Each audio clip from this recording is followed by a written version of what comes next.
Yo, what's good, YouTube? We got our boy Justin Tam here, who just came back from the top 32 of YCS Anaheim. How's it going, man? It's good, it's good. Good to hear. What'd you play? Let's get into the deck profile. I played Metalfoes. Okay. Alright, so just the standard 3 gold driver, 3 silver, 3 Volflame, 3 stealing, and only 2 Bismuth gear. I play more searchable 8 scales, so I don't need as many Bismuth gears. Also, this is the worst one, because you usually just, well, it's a 1 scale, so you can't pendulum it out, but you usually search off combinations, so you can try and pop it at the end phase, so you can set up full Metalfoes fusion.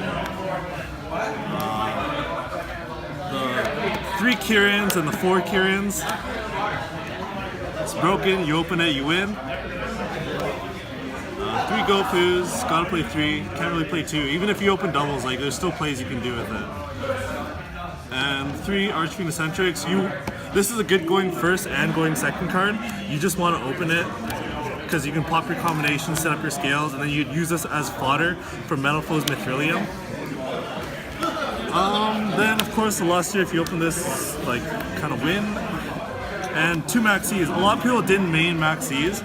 I kept losing against ABCs the day before, so my problem was dealing with the Buster Dragon, so I had to play a card that either told them to, hey, stop trying to make Buster Dragon, or they would give me more cards so I wouldn't lose as hard to Buster Dragon. Okay. So how did you feel about Gamma-Seal instead? Because that just gets over Buster, right? Well, Gamma-Seal, you have to hard draw, right? But this just gives me more cards to try and play out of it. I'd rather just, like, I get really annoyed when people maxi me, because it basically just says, hey, your hand's pretty good, stop trying to combo, and I want to do that to people as well. Okay. And then the pay 8 feel great. The 2 Klee cards. Hashtag. This is really broken because I would make Infinity and Kirin or Infinity and Alkahest, and a lot of people didn't have outs to that. Because if they just saw Alkahest, it's actually pretty easy to play out of it, or like just Kirin. So this just like made it way hard for them to break my board. A lot of people say, oh, if you just have Kirin or if you just have Alkahest, you automatically win. That's not really true, because ABCs actually, if they play Galaxy ABCs, which is what I tested against, they have multiple ways to play out of it. Okay. And then to the spells, 3 Pod Desires. You have to play 3 because you have to open it. And if you desires, then you feel really ahead. But if they desires and you don't have this, then you feel like you're just behind. Okay. And the 3 Summoners Arts to search the Scouts. Also searches Volflame as well. It increases consistency of this deck a lot.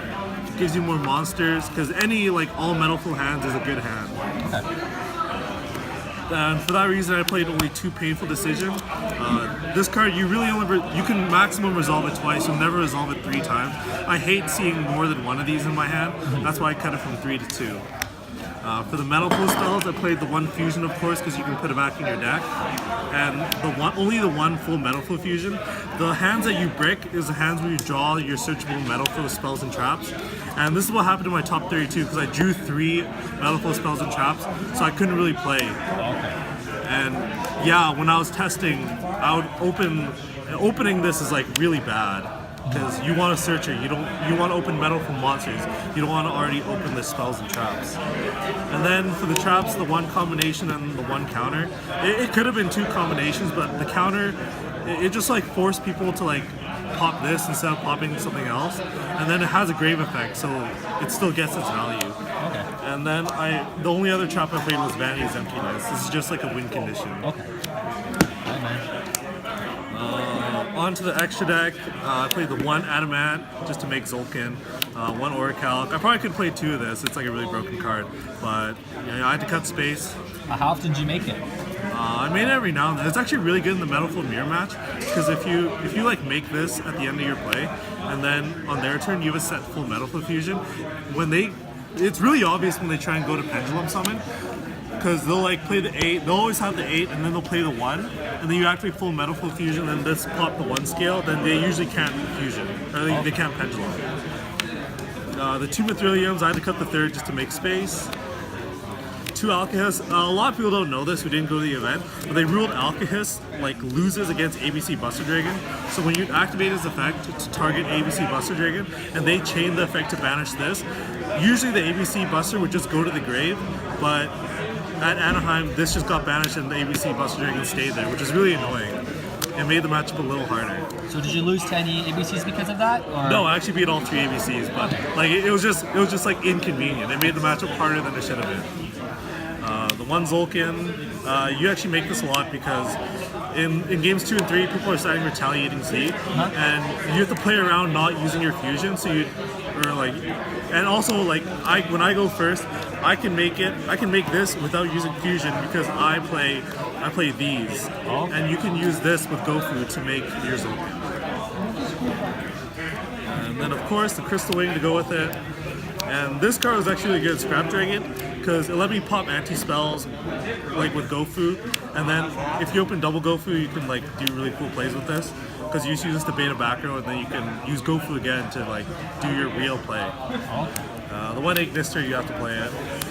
The one Vermilion, this card I used once to pop combination, but you have to play it, but I only made it once in the event. The one Break Sword, this card's really good in the mirror match because you have to clear off all their scales so they can pendulum summon, because that's how you win in the mirror. Is you have to clear a board with a bunch of monsters, and they have to clear their scales so they can't do anything on their turn. Okay. Otherwise, like they'll pen 5, and then it's like you might actually just get out tempo. Totem Bird, I would have felt really bad if I didn't play this card because I always rave about how I could make Totem Bird here, so I opted to play the Totem Bird, and I made it once, and I didn't win because of it, but like I would have felt bad if I didn't play it. And of course, with the Scout and Monolith, the one Nova, one Infinity, this just like steals games game 1. People can't break it. They look at it, they're like, oh shit, I powered these. Tokens. Side deck, 3 Retaliating Z. This is supposed to be for the Metalfoes mirror match, going second. You use it when they fusion summon, and then what happens is they lose both their monsters and they lose their fusion spell. And then on your turn, you would play a scale, pop Retaliating Z, and search Max Z, and then they're basically stunned out of their turn again. So I didn't draw it, but that was the theory on this card. 2 Denko Sekka. This is good for the Paleozoic match. You just like normal it, and they can't play at all. They can't set any more traps, so they're basically just stunned out of the game unless they can make an Okabina. The 2 Kumungus. This is really good for getting rid of Toads, getting rid of Dark Claws. It was also good if you notice your opponent doesn't tag out their Buster Dragon. You could side this in and just punish them for it. I opted to only side 2 system downs. You don't want to open more than one of these. It's true you want to see it, but seeing more than one just bricks your hand. 2 Cosmic Cyclones, just for mirror match and going second to clear anti-spells. Regeki, Dark Hole. This is supposed to be for Dark Lords, but I haven't played against any Dark Lords. So this card didn't really come up a lot. And then just the 2 strikes. If you go first, you can saddle your maxis and put in the strikes. Okay. And that was it. Alright, man. Any notable rounds? There's a few. One round, I was actually like down to 3 cards in my deck because I had a Pot of Desires again. And I survived just by Mythilium putting cards back in my deck. And I eventually just killed him with a pen 5. Okay. Any shoutouts or anything you changed with the deck first? No, this deck is really consistent. Okay. In a long tournament, you won't break as much. Like in Top Cut, it might be a little harder because your deck isn't as powerful as decks like, say, Mermail or Paleozoic and stuff like that. But yeah, it's a really consistent deck. It's really good to like top with it. Alright. Any shoutouts there? Shoutouts to like my group chat for keeping me motivated, cheering me on the whole way. Yeah. Shout out to my Edmonton crew who I stayed with, who basically just beat me so hard that I had to switch from the Billy Break version and put in cards like these. Okay. And so like shout out to Justin, Seville, Sean. Shout out to also Jimmy and Kevin for like being there with me the whole weekend. And yeah, that's about it. Alright, man. Congratulations. We'll see you on the next top. Thanks. Bye.